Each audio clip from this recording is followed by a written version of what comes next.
Bonjour, je m'appelle Léna, j'ai 21 ans et j'habite à Bologne en Italie du Nord depuis septembre pour faire mon Erasmus à la base. Et aujourd'hui, je suis donc confinée dans cette même ville à cause de l'épidémie de coronavirus depuis maintenant plus de 2 semaines.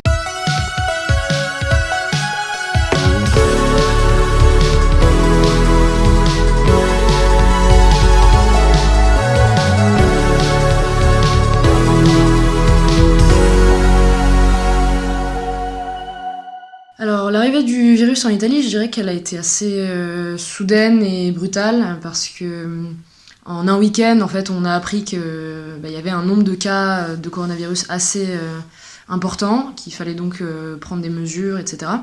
Et on s'est réveillé le dimanche matin et on nous annonçait que la fac était fermée. Donc ça, c'était il y a un peu plus d'un mois. Donc fac, école, etc. Tout ça, en Italie du Nord, tout ça fermé, voilà. Et après, on est resté 3 semaines comme ça, en fait, jusqu'à ce que, en 3 jours, on ait décret sur décret nous annonçant que voilà, on allait être confiné dans la journée qui venait, quoi. Du coup, ça a été assez rapide et en même temps pas trop, parce que voilà, ça a mis quand même 3 semaines à arriver au confinement total, etc.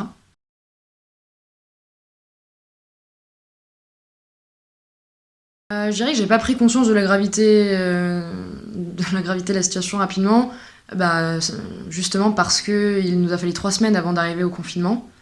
Bon, chaque semaine signifiait encore plus la propagation du virus en Italie. Du coup, voilà, je pense que l'inquiétude montait peu à peu, mais on continuait à aller et venir, à faire notre vie, faire la fête, etc. Donc, non, je dirais que j'ai mis un peu de temps à comprendre vraiment que c'était grave, quoi.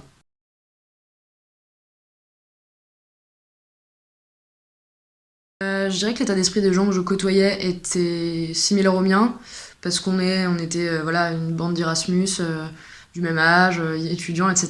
Donc forcément, on était là à vouloir profiter au maximum en fait de la vie. Je pense qu'on avait un peu senti que ça finirait sûrement comme ça, mais la plupart d'entre nous étaient assez détendus. Certains ont commencé un peu à partir rapidement, mais je dirais que majoritairement c'était assez, on était assez ouais, tranquille, quoi.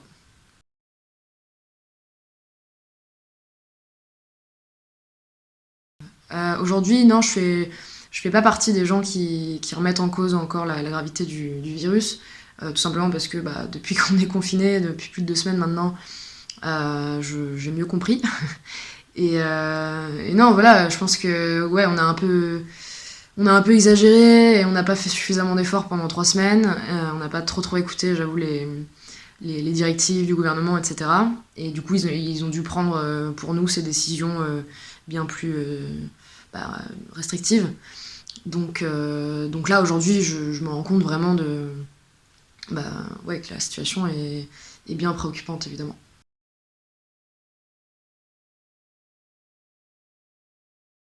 J'ai pas essayé de revenir en France, tout simplement parce que j'avais pas envie de quitter l'Italie. Et puis même quand tout le monde a commencé à partir, c'est-à-dire au moment où le confinement a été annoncé, il y a eu un espèce de battement de 3 4 jours où c'était un peu la panique, tout le monde partait, etc. Mais en fait, très vite, ils ont coupé les liaisons aériennes avec la France. Le train, ça devenait compliqué, les bus, tout était coupé, etc. Donc je me suis dit, bon pourquoi pas rester. De toute façon, qu'est-ce que je vais faire de mieux en France et voilà, j'ai décidé de rester comme ça et de vivre l'expérience du confinement en Italie. Voilà.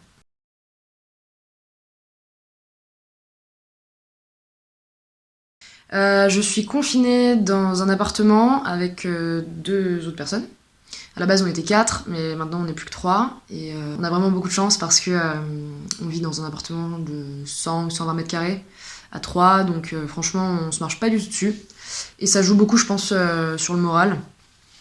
Donc je dirais que je vis plutôt bien ce confinement pour le moment. C'est vrai qu'il y a des moments un peu plus difficiles que d'autres, mais ça, je pense que ça concerne tout le monde. Mais on se soutient pas mal, on s'occupe. Voilà, moi j'ai des cours en ligne que j'essaie de suivre tant bien que mal, même si c'est pas toujours facile. Mais sinon, voilà, moi personnellement, je regarde des films, je joue la guitare. Voilà, j'essaie de faire des choses que je fais pas trop d'habitude, c'est-à-dire cuisiner, faire un peu le ménage et tout. C'est vrai que on a plus de temps étant confiné aujourd'hui.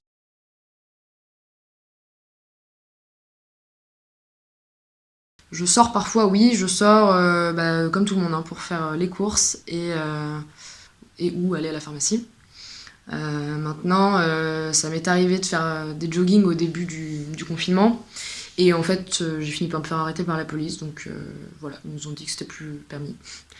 Donc voilà, j'évite au maximum. J'avoue que parfois, je rallonge un peu mon trajet pour les courses parce que besoin un peu de se dégourdir les jambes, mais voilà.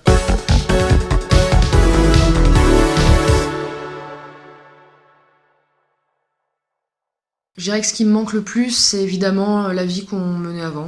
Voilà, la vie étudiante, Erasmus, voilà, la fête, les copains, etc. Et les voyages. On avait quelques voyages de prévus et on a tout annulé, donc j'avoue que ça c'est une grosse, grosse frustration.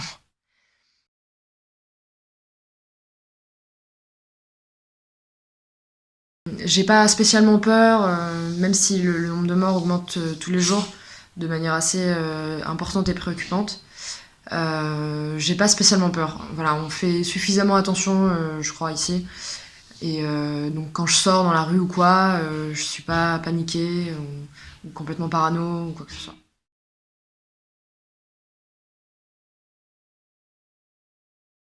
Alors, les autorités italiennes nous avaient dit qu'à la base, le confinement durerait jusqu'au 3 avril. Jusqu'au 3 avril, donc la semaine prochaine. Maintenant, quelques semaines plus tard, ils ont annoncé qu'en fait, jusqu'au 2 mai, les écoles, les facs et tout seraient fermés.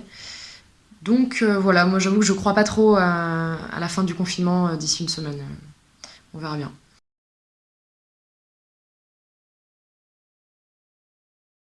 Alors, je dirais déjà qu'en France, vous êtes dans le schéma similaire au nôtre. Et j'avoue que le fait que toute la famille y soit m'inquiète oui et non. C'est-à-dire que je pense que tout le monde est assez prudent et ils font tous bien attention comme il faut. Respectent le confinement, tout simplement. Maintenant, un peu plus de préoccupation pour les personnes un peu plus vulnérables de la famille, typiquement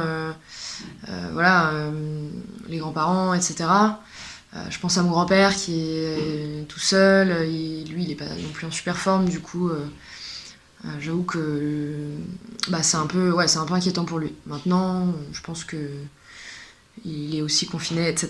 Donc il n'y a pas de raison, j'espère.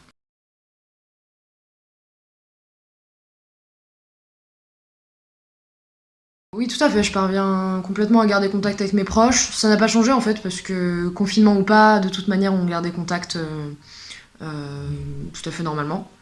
Donc voilà, maintenant, ouais, des événements importants qui arrivent. Ouais, effectivement, un peu de frustration parce que je vais pas pouvoir assister à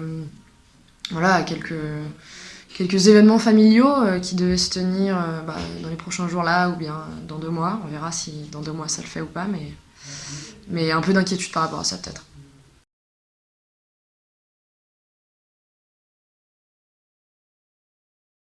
Ouais, j'ai vu qu'en France, il y avait quelques personnes qui ne se pliaient pas trop au confinement. Ça m'a fait un peu marrer au début, même si je trouve que c'est évidemment euh, que c'est pas cool parce que là on est vraiment dans une situation qui demande des efforts de la part de tout le monde.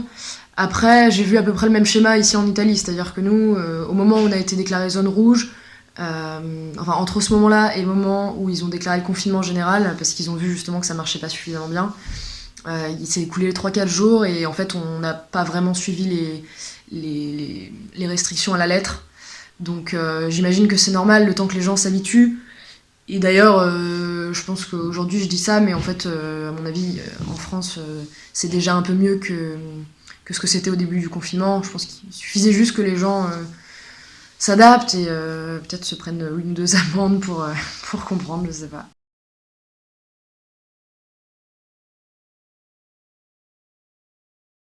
Ouais, un gros message de soutien et un remerciement évidemment à tout le personnel de santé, tous les gens qui bossent dans les hôpitaux, etc.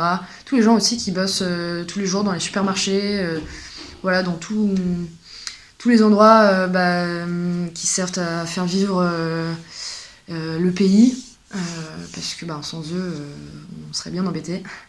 Et aussi un petit message plus spécialement pour ma grande sœur qui est médecin, elle aussi. Et voilà, j'ai cru comprendre que c'était pas facile tous les jours et elle est beaucoup plus exposée du coup que nous. Donc un gros message de soutien.